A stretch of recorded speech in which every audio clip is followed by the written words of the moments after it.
sports world that destroys some type of continuity that we had. What happened the following season? Well, Coach Wilson's face tells you that story. 5-8-1. Quarterback Plum often played like the Pits. The Lions had to do without their all-pro defensive lineman Alex Karras, who was serving a suspension for betting on games, and there was the frustration of 3 second-place finishes. I think '63 came about because of our disappointment in 1962. In 1964, a man who vowed to make quality job one bought the Lions for $6.5 million. His name, Bill Ford. There was improvement over the previous season, but this was far from a perfect team. Touchdowns still didn't come easily. You can ask wide receiver Terry Barr about that. Pretty funny play. But the fun was just beginning. 1965 saw the Lions make a coaching change. Harry Gilmer from Texas replaced Wilson. Now, Gilmer may have been a little ahead of his time. He wore cowboy hats and boots on the sidelines and gave the players lots of joke material because of it. More importantly, though, he had no rapport with the players. And if that wasn't bad enough, Gilmer brought in a running back named Joe Don Looney, whose last name seemed to fit his behavior at times. To say he was a nonconformist is an understatement. He once refused to carry a play into the huddle, saying he's not a messenger boy. Imagine what Vince Lombardi would have done to him. Bang, zoom. But the guy had loads of talent and could bust through defensive lines. Petrosani called him one of the greatest athletes he's ever seen. But Looney wound up doing the Lions more harm than good. Harry Gilmer destroyed his whole coaching career over this one man because he thought, contrary to other coaches, that he could take this individual and corral him and make him a football player. Well, this one ball player probably ended up destroying the morale of all the other ball players. Now, this was not an atmosphere that breeded winning. The Lions finished 6-7-1 in '65, but at the end of the season, some players vowed not to play for Gilmer next year. Things didn't get much better in '66 as the Lions ended up 4-9-1. How did the fans take that? With a barrage of snowballs thrown at Gilmer as he left the field after a game. But he wouldn't have to put up with that indignity much longer. He was fired. The longtime Lion great Joe Schmidt was taking over. And with him came a couple of rookies with lofty goals. Defensive back Lem Barney and the Lions' #1 pick from UCLA, Mel Farr. I said I want to make $1 million. I want to be rookie of the year, gain 1,000 yards, and be all pro. Now all Schmidt wanted to do was restore some discipline to the team and make the Lions winners.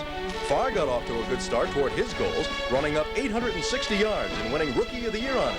But although he was helping the Lions tremendously in the 5 games they won that year, he was not about to be disciplined, at least in one particular incident. They asked me to get up and sing my school song.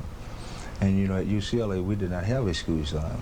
I thought that I shouldn't have to sing. I told the guys that if they wanted to sing, why didn't they draft Marvin Gaye or somebody like that? I come out here to play football, you know. With Farr in the backfield and Lem Barney lending a hand, the Lions' future looked bright.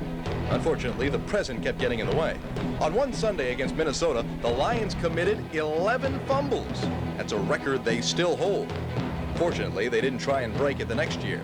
I was looking to tear the league apart. Unfortunately, though, he almost tore his leg apart and had to sit out the season, which killed the Lions' offense and hopes and left everybody shaking their heads.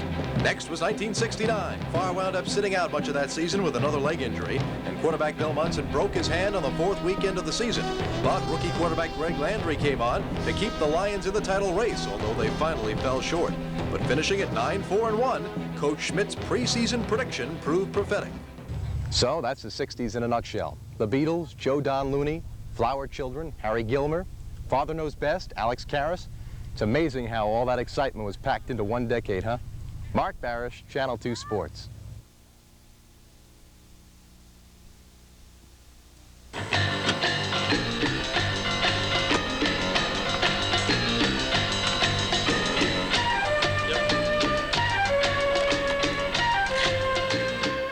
This is Birmingham's Isla Hill. 14 years ago, at age 40, she began a mission to be the best.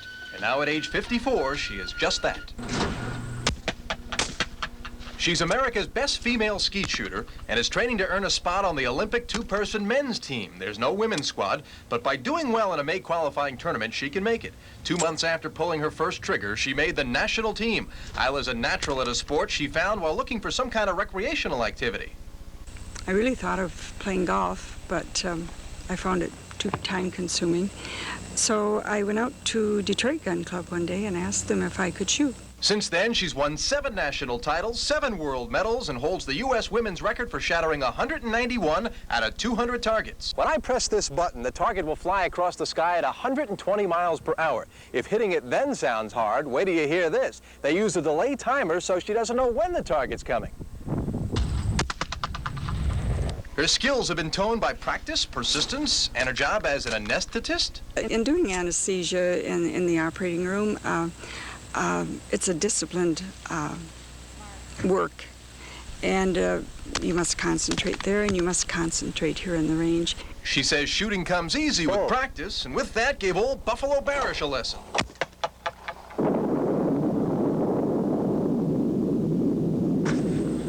See what happens when they let me handle a gun? Let's leave it to Isla Hill to be the best. Mark Barish, Channel 2 Eyewitness News. Reliever John Hiller, 2.39 ERA in the Tiger Championship season of '68. Really thought it was great. John Hiller, 42 appearances in '71, ERA of 2.79. He considered himself a Big shot in, as far as towards the people on the street anyways. Nothing could stop this man, not even the heart attack he suffered in 1971. 2 years later, he would be the Fireman of the Year. And all I wanted to do after the heart attack was just to more or less show the people and doctors that told me I could never play again, just to show them that I could play. Hiller went on to be the greatest relief pitcher in Tiger history. Walking to this mound, earning 6-figure salaries, and performing before thousands of people seems like a life many of us would give anything to have. But in 1980, John Hiller threw the ball away and made what you might call a wild pitch to his family.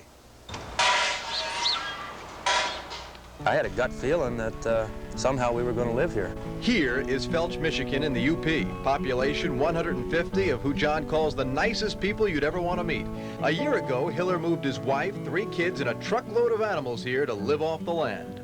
I was getting a little fed up with city life, even though Duluth, Minnesota is not that large. And I don't know, keeping up with neighbors, different priorities when you're living in the city, having to worry about owning this and having this and keeping this straight. There's none of that here. Now he worries about milking the cow.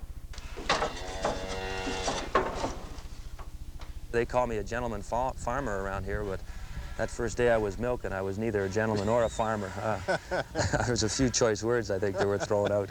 John is probably still a better pitcher than he is a farmer. He's the ace of the Felch Rangers, but pitching on Sundays is as close to baseball as he wants to be.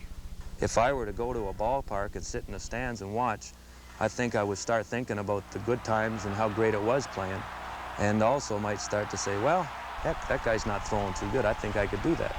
He found Felch to get away from it all except the memories of the fun he had here at Tiger Stadium, especially here in the bullpen. Like the time Gates Brown used this bullpen phone to make a long-distance call during a game. Mayo Smith asked Wally Moses to call a bullpen and get a pitcher up. Well, Wally called down the bullpen, and of course it was busy, and he didn't want to say anything. Finally, Mayo came screaming. Of course, he wanted a pitcher warming up to go into the game, and Wally looked at him and he says, "But Mayo, it's busy." He says, "What do you mean busy?" You know, of course it didn't register that the phone could be busy. The next day we had a direct hookup back and forth. I get the feeling it's been a long time since he had that kind of fun. But now John Hiller's found it in Felch. Mark Barish, Channel 2 Eyewitness News. Go, you Tigers, let's go home.